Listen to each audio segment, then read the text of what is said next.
ఆకాశహర్మ్యాలు ఆకాశాన్ని తాకి కలలు కనే నగరం నడిబొడ్డున ఎమ్మా మరియు రాన్ ఒకరినొకరు కనుగొన్నారు. వారి ప్రేమ స్వచ్ఛమైనది మరియు నిజమైనది, కాని రాన్ మరొక నగరంలో ఉద్యోగ ప్రతిపాదనను అందుకున్నప్పుడు అది పరీక్షకు గురైంది. క్యాచ్ ఏమిటంటే ఎమ్మా తల్లి అనారోగ్యంతో ఉంది మరియు ఆమె తన వైపు వదిలి వెళ్లలేకపోయింది. రాన్ ఒక ఎంపిక చేసుకోవలసి వచ్చింది: అతని వృత్తిని కొనసాగించండి లేదా అతను ప్రేమించిన స్త్రీతో ఉండండి. రాన్ ఎమ్మా కోసం తన కలలను త్యాగం చేయాలని నిర్ణయించుకున్నాడు మరియు వారు ఆమె తల్లి పడక పక్కన లెక్కలేనన్ని రోజులు గడిపారు. వారు సంరక్షణ యొక్క సవాళ్లను నావిగేట్ చేయడంతో వారి ప్రేమ మరింత బలంగా పెరిగింది. ఎమ్మా తల్లి చివరికి కోలుకుంది మరియు ఆ జంట చివరకు తమ జీవితాలను పునర్నిర్మించుకునే అవకాశాన్ని పొందింది.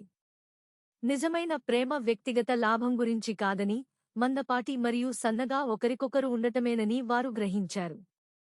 నగర స్కైలైన్లో చేయి చేయి పట్టుకుని చూసేసరికి తమ ప్రేమ అందరినీ జయించిందని తెలిసింది.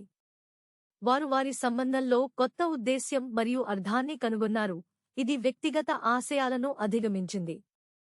మరియు వారు అక్కడ నిలబడి, వారి ప్రేమ యొక్క మెరుపులో మునిగిపోతూ, సిటీ లైట్లు మినుకుమినుకుమంటూ ఆరిపోయాయి, చీకటిగా ఉన్న ఆకాశహర్మ్యంపై ఒక సందేశాన్ని వెల్లడి చేసింది: ఎమ్మా తల్లి ప్రాణాలను రక్షించే చికిత్సకు నిధులు సమకూర్చిన అనామక దాత రియాన్.